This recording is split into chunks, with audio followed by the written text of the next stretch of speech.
This is Pet Life Radio. Let's talk pets.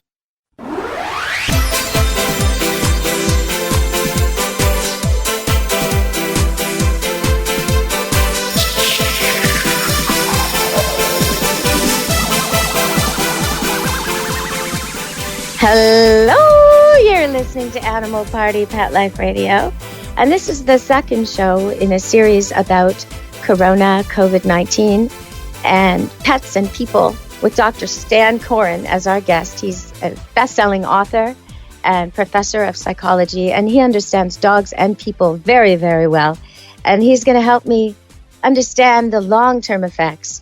But before we say hello to Dr. Coren, I just wanted to remind you that even though dogs can catch it from us and cats can catch it from us, they cannot spread it to us, and they don't spread it to each other. There's been some alarming warnings about wash your dog, don't let people pet it, the virus could live on it, but there's no evidence of that. So it's probably wise to keep distance from people that you don't know, that aren't in your household, and it's probably wise to have your dog on a leash at this time, but that is being overprotective, because as of yet, the evidence is that they are not spreading it, and it is not a problem. So there have been no reports of pets or livestock becoming ill with COVID-19 in the United States. At this point in time, there is also no evidence that domestic animals, including pets and livestock, can spread COVID-19.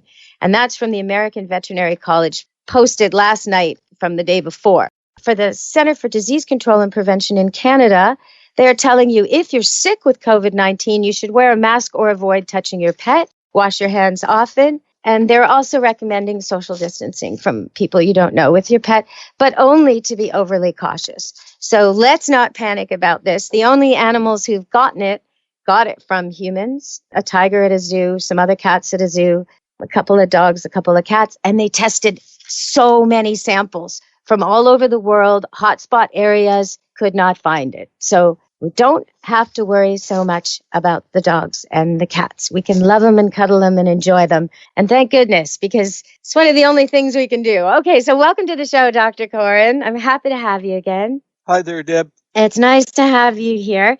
When we last talked, we were speaking about people who might have trouble with respecting the social distancing and washing recommendations. And in particular, when I drive down our downtown east side and I see crowds and crowds of people, homeless people, all along the street in close proximity to each other, sometimes 50 or 100 all in a row.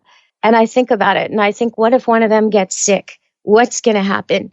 Is that going to be a big problem for our society now? Well, the social distancing regulations and recommendations are beginning to have some effects, which I think are probably going to last for a while. I mean, I come from a family who touch. I mean, you walk into the house and, everybody hugs. I mean, your sex doesn't make any difference in that sort of thing.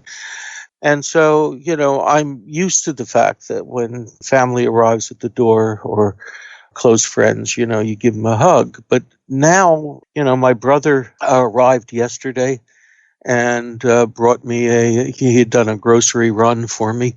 And he and his tiny wife, came into the door. And my usual response is to hug him over there. And as I approached, I was beginning to feel a bit wonky, and he sort of held up his hands and said, "Wait until I take off my jacket and hang it outside and wash my hands, and then you can hug me."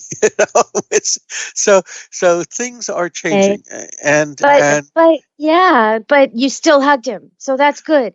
A lot of us are going without completely. There are people who live alone who aren't talking to anyone, seeing anyone, touching anyone at all. I mean, I can't imagine if you can have pets. I mean, I have a daughter at home and loads of animals, so I'm all right. But I can't imagine being completely single.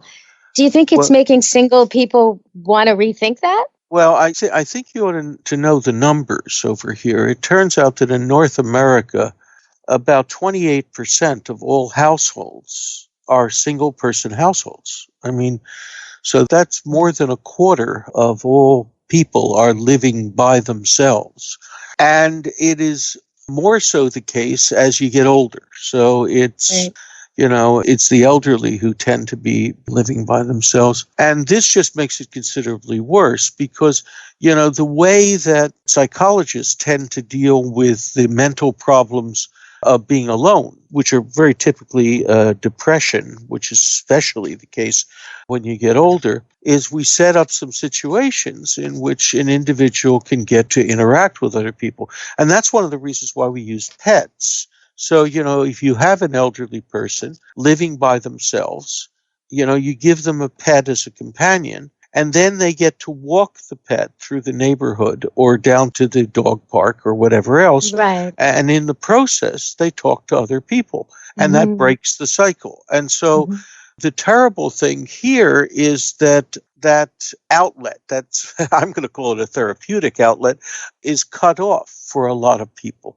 And so that's a problem. And there are ways that we can try to get around that. I recently was contacted by a gal who's in her 80s. And I said, how is she holding up on this sort of thing? And she said she's contacted some of her friends over the internet, and they've decided that they're going to be creating some doggy apparel. So they're nice.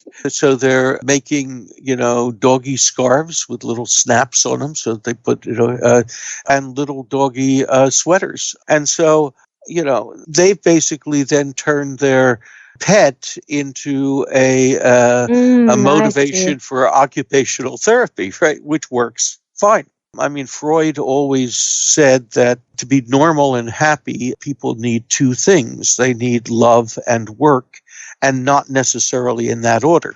And if you find something to do, and in this case, the focus was on their pets, then in effect, you are making yourself well. Okay, so we're going to go to a quick break. And when we come back, I want to ask you if we're going to change things forever. Like, for example, do you think we're going to start providing homes for the homeless so we don't have these possible sources of spread? Do you think we'll start to not expect 24/7 service everywhere because we've now been cut back to the old hours and we survived? We're going to come back and talk about this. What kind of long-term changes can we expect? All right, stay tuned with Dr. Coren and me, Deb Wolfe, on Animal Party Pet Life Radio.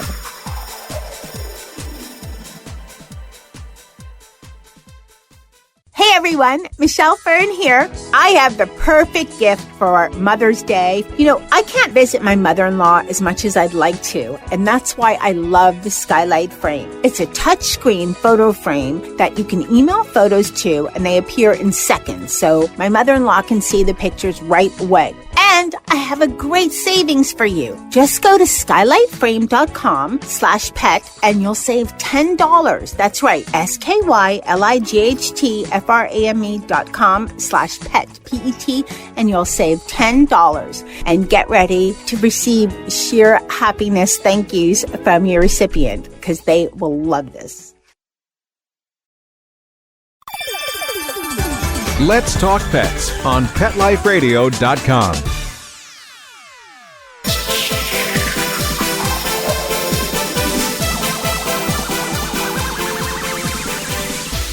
Hello, we're back on Animal Party Pet Life Radio.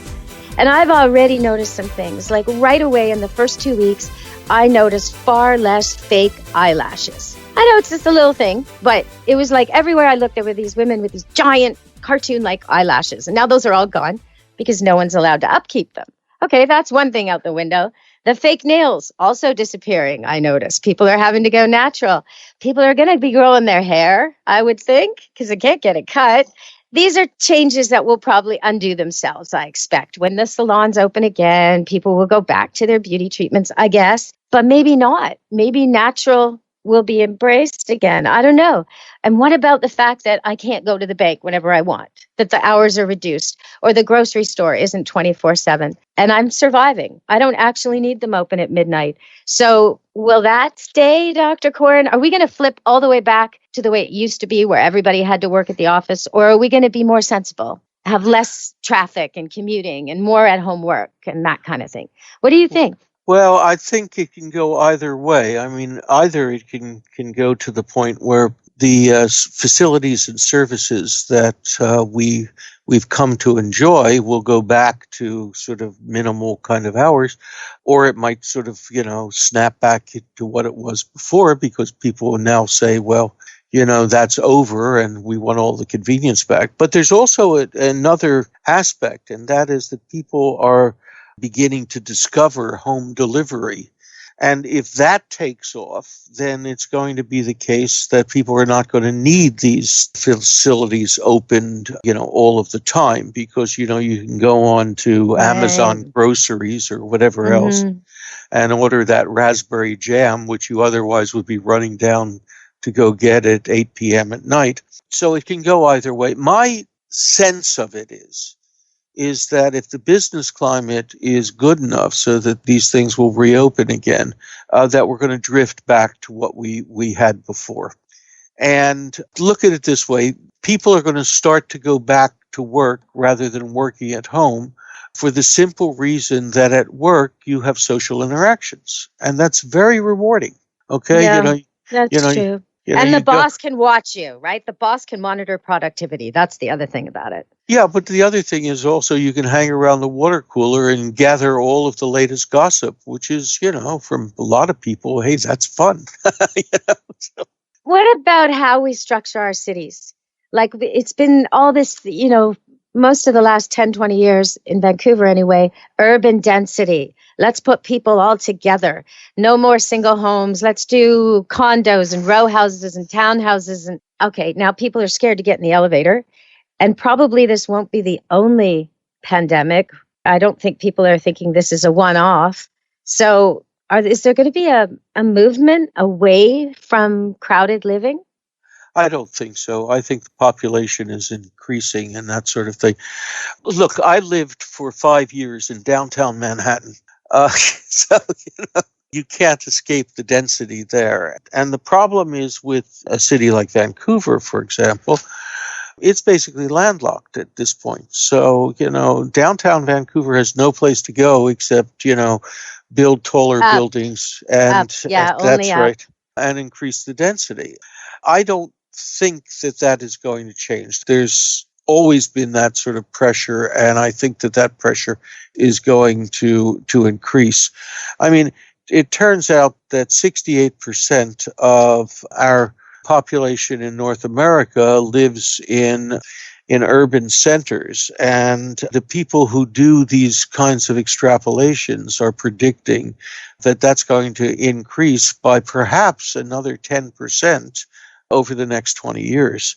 Now, will this stop it? I'm not so sure, because, certainly the individuals who don't have the money to purchase, single dwellings or even condominiums or that sort of thing are not suddenly going to have the money to go shelter in some really nice low density place. And, one of the things which might ultimately happen is that there'll be more of a sense of community occurring in some of the denser dwellings. I mean, right now, it turns out to be the case, and you're not going to believe this number, but it really is true, that 52% of people who live in high-rise apartment buildings don't know the names of more than one person who lives on their floor. God, that's terrible. So now with this particular thing happening, with everybody sheltering at home, there is the possibility that we'll get to know the names and something about you know what, though? I kind of understand it. If I had neighbors that were right next to me, I maybe wouldn't want to talk to them or start something, because I want some, like you say, privacy. Like you said, create your own separation, your own private space. And if you're always chit-chatting with them, then you can't stop it randomly. You can't have a private day. So I could see how that would work. But maybe the 7:00 music celebrations on the balconies will do something toward this. Do you think?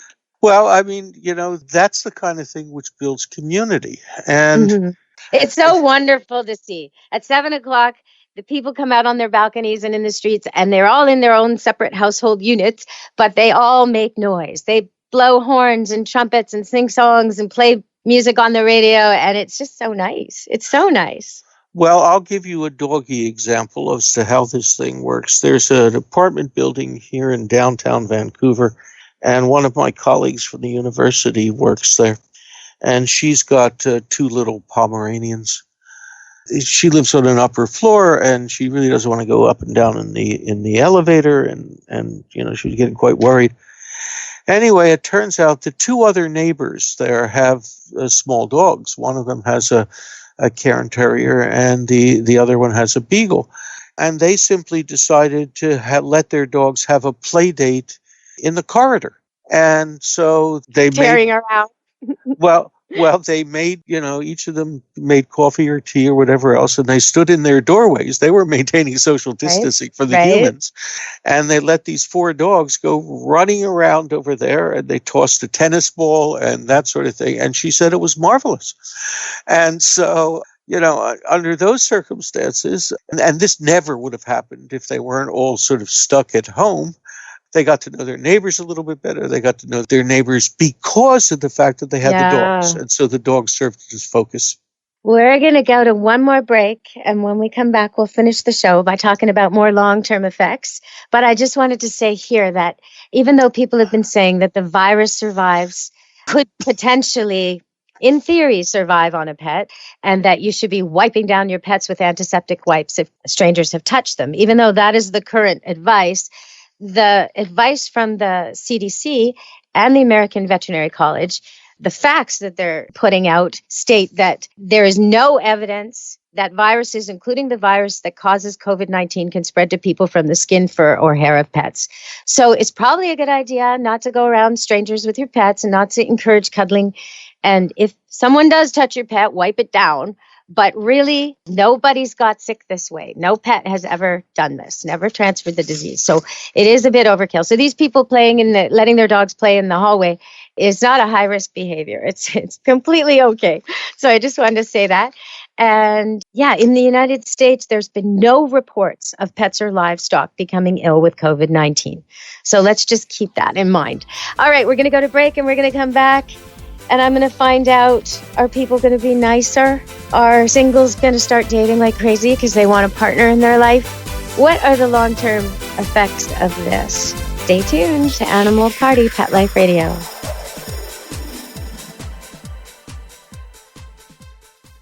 When I adopted her, she was a mess. Scabs, itching, licking, missing fur, hot spots, a thin, dull coat. So I take the dog to the vet for the standard run-of-the-mill tests and treatments. No results. I hear your advertisement on the radio. DINOVITE.com. So I get the 5-pound box of Dynovite and the Lico Chops. Within a 4-week total, instead of a German Setter, I have a German Shepherd. Sheba is 105 lean pounds of shiny, smooth, happy dog for life because she gets fed Dynovite. And the results, they're just incredibly outstanding. And she loves it. When you rescue a dog, you have to do the right thing. You've got to feed them right for life. Do the Dynovite. Dynovite for life. You won't believe how happy your dog will be. 859-428-1000. DINOVITE.com. Let's talk pets Let's talk pets on Pet Life Radio. Pet Life Radio. PetLifeRadio.com.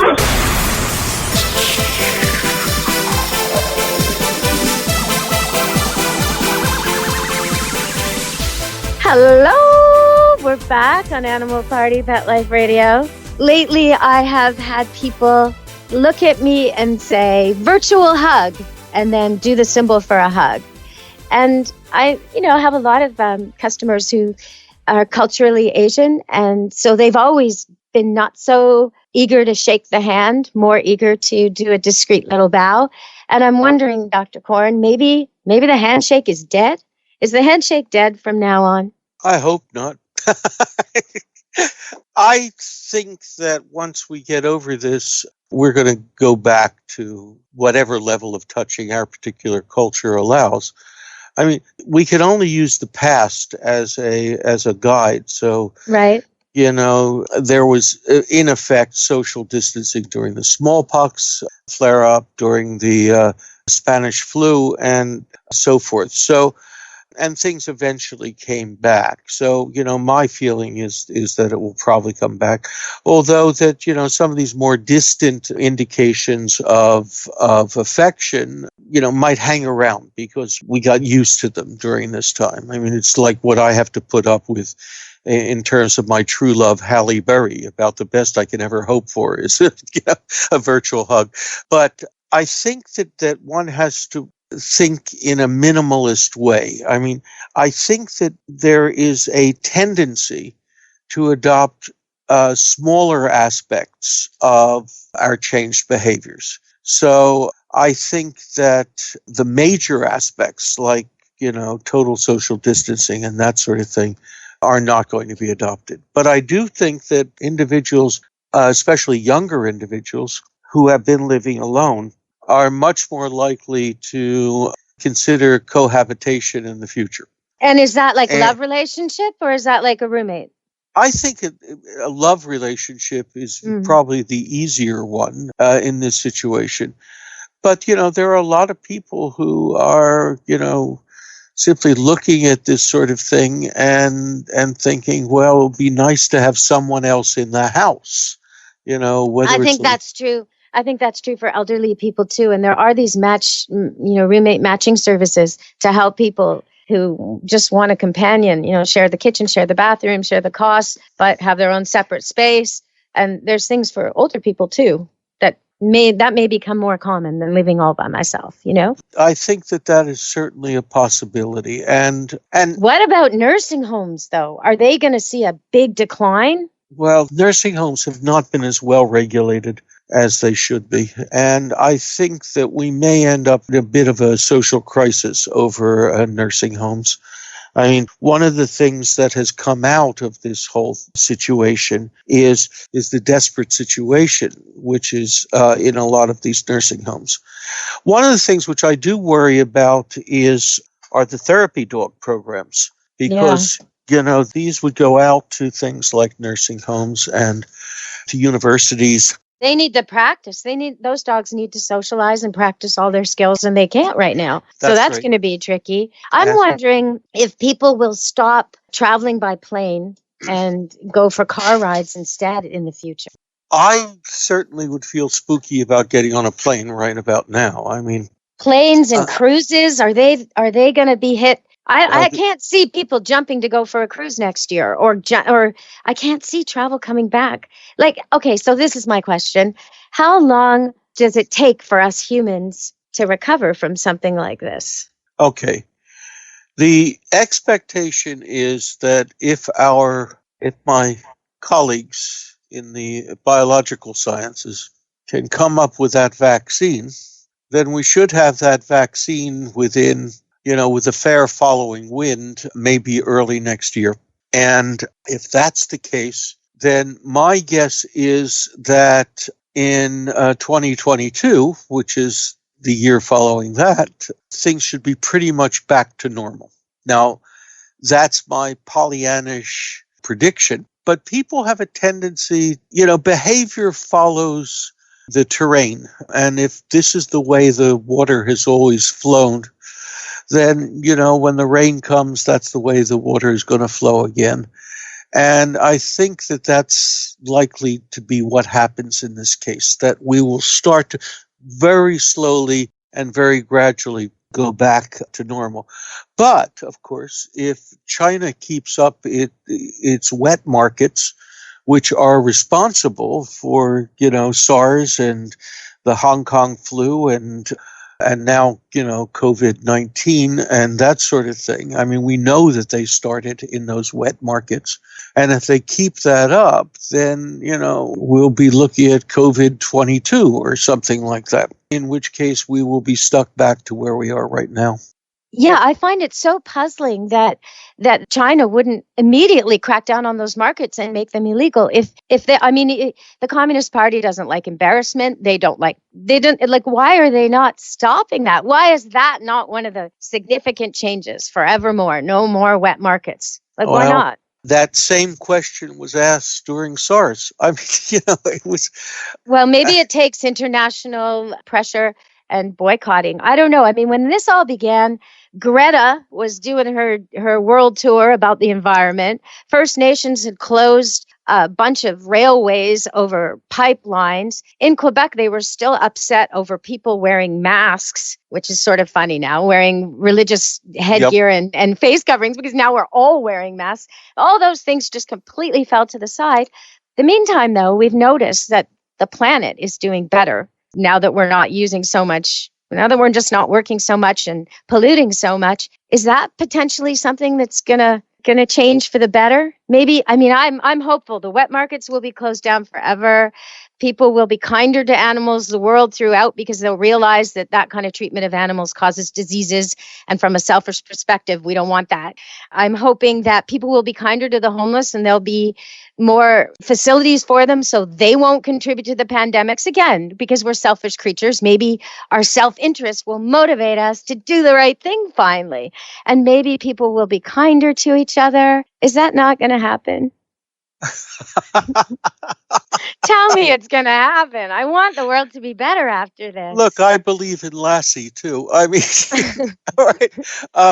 Lassie was more than one dog, and Lassie was a boy. So Lassie's a bit of a con job, I guess. No, I have a photograph which I'm looking at right now, which is me being kissed by Lassie number 8. But Lassie was not a girl, was she? I don't care. I'll adopt gender neutrality when a dog that beautiful chooses to lick my face. But anyway, the thing is, you want to know what really upset me is last night I was watching the news, and they had images of one of these wet markets, and they're still selling bats. Oh my God. And these bats are cooked in some way or another. Well, we know that bats are one of the vectors for this disease over there. And there they are. I mean, out in this open market, people all crowded together, and they're selling dead bats. I mean, the crowdedness and the live animals with dead animals and everything together and all these different animals. It's just, you just can't handle it. I don't know why it's happening, and I hope it'll get cleaned up. I really do, because it will benefit the Chinese people if this isn't happening there. They'll be better. They'll be healthier. I mean, really, it's time. I hope the world wakes up to this. If anyone wants to see what's going on at Camp Good Dog, we don't have many guests because no one's traveling.